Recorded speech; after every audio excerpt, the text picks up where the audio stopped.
क्या पुतिन पूरे नेटो को खंडर बनाने का दम रखते हैं?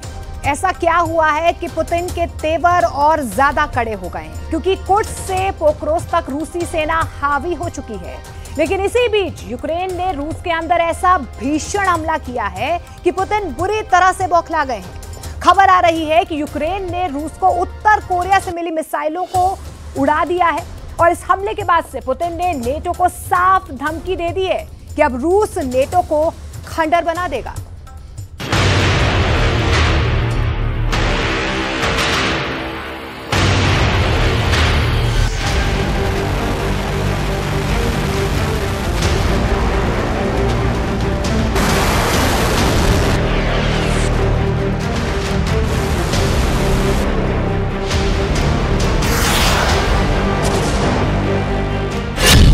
मारी गई पुतिन की कोरिया मिसाइल, अब खंडर होगा नेटो।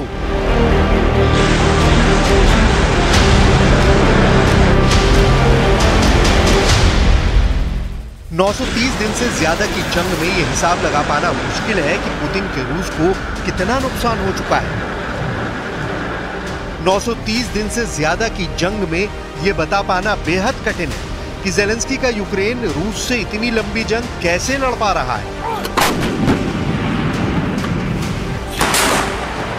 930 दिन की जंग में अब ये बता पाना बेहद मुश्किल है कि रूस पूर्वी यूक्रेन पर कब्जा करने के लिए क्या नेटो देशों को खंडर बनाने जा रहा है। आखिर पुतिन उत्तरी कोरिया के तानाशाह किम जोंग उन से मिली मिसाइलों की तबाही से इतना ज्यादा क्यों बौखला गए हैं?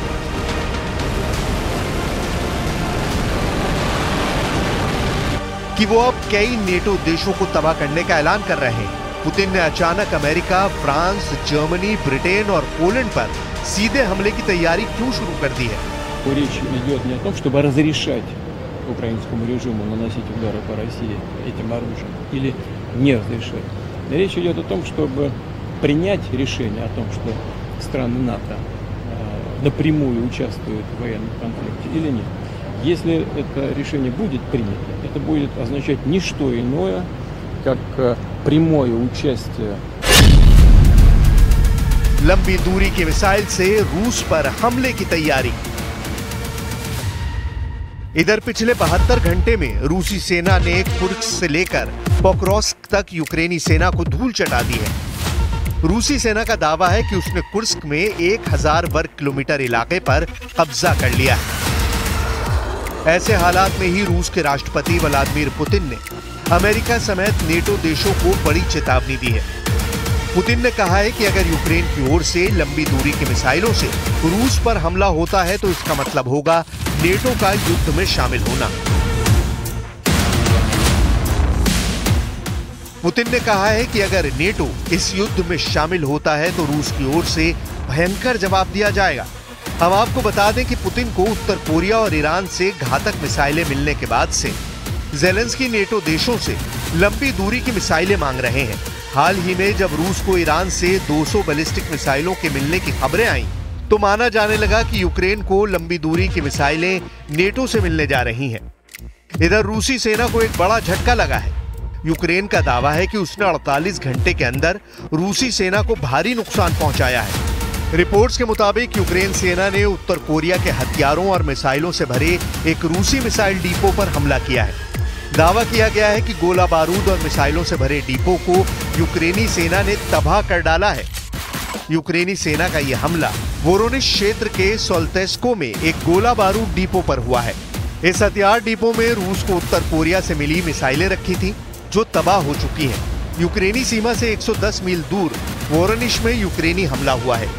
वहीं दूसरी तरफ जवाब में रूस ने पूर्वी यूक्रेन के डोनेस्क में अपनी तोपों से हमला किया है, जिसमें रेड क्रॉस के 3 कर्मचारी मारे गए हैं।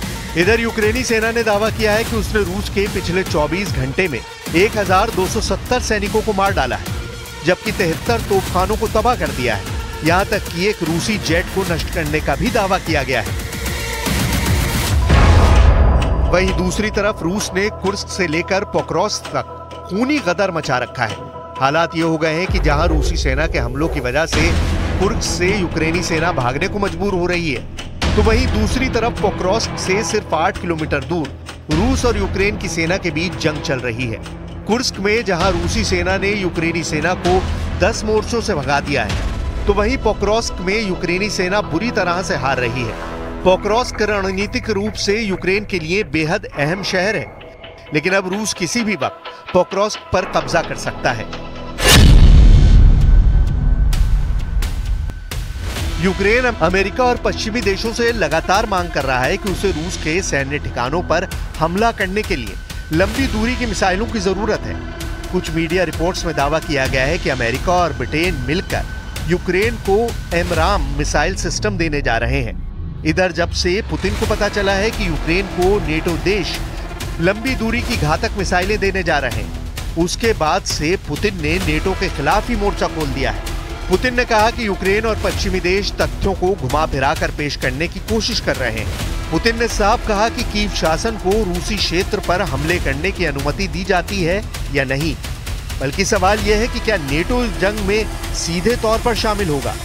पुतिन ने दावा किया है कि इस तरह के हथियारों का इस्तेमाल करने में यूक्रेन की सेना सक्षम नहीं है, क्योंकि इन हथियारों का इस्तेमाल करने के लिए सैटेलाइट के जरिए खुफिया जानकारी की जरूरत होगी, जो कि यूक्रेन के पास नहीं है। ऐसे हालात में केवल यूरोपियन यूनियन और अमेरिकी सैटेलाइट ही इस तरह की जानकारी दे सकते हैं। ऐसे में अगर यूक्रेन की ओर से लंबी दूरी की मिसाइलों से रूस पर हमला होता है, तो साफ तौर पर यह माना जाएगा कि नेटो इस संघर्ष में सीधे तौर पर शामिल हो गया है। और अगर ऐसा होता है तो इससे जंग पूरी तरह से बदल जाएगी। पुतिन ने कहा कि अगर नेटो देश यूक्रेन को लंबी दूरी की मिसाइलें देते हैं और उससे रूस पर हमला होता है, तो ये माना जाएगा कि वो रूस के साथ सीधे तौर पर जंग कर रहे हैं। और ऐसे हालात में रूस नेटो से सीधी और बड़ी जंग जरूर करेगा। जरा पुतिन के साथ मौजूद इन राष्ट्र प्रमुखों को गौर से देख लीजिए। ये वो लोग हैं जो रूस के साथ मरते दम तक साथ देने का वादा कर चुके हैं। इसमें बेलारूस के अलेक्जेंडर लुकाशेंको, कजाकिस्तान के कासिम जोमार्ट टोकायेव, किर्गिस्तान के सादिर जापारोव, आर्मीनिया के निकोल पशिनियान, उज्बेकिस्तान के शौकत मिर्जियोयेव और क्यूबा के मिगुएल डियाज कैनेल मौजूद हैं।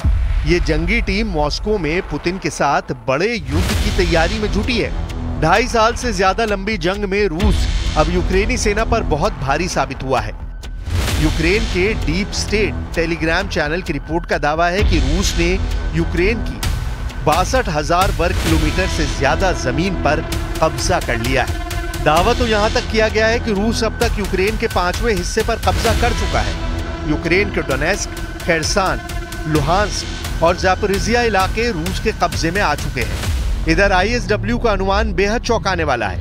आईएसडब्ल्यू का कहना है कि रूस 1 लाख वर्ग किलोमीटर से अधिक इलाके को कंट्रोल कर चुका है, यानी कागजों में यूक्रेन जीत रहा है और जमीन पर रूस जीत रहा है। Now we hear that your long-range policy has not changed, but we see changes in the ATACMS, Storm Shadow and Scalps, a shortage of missiles and cooperation, and this applies even to our territory, which is occupied by Russia, including Crimea. We think it is wrong that there are such steps. We need to have this long-range capability not only on the occupied territory of Ukraine, but also on the Russian territory. News 18 India Chaupal, एक ऐसा मंच जहां जब जब बात निकलेगी तो सिर्फ दूर तक नहीं बल्कि दुनिया के कोने कोने में जाएगी, क्योंकि इस बार बात होगी भारत के वैश्विक महाशक्ति बनने के लक्ष्य पर।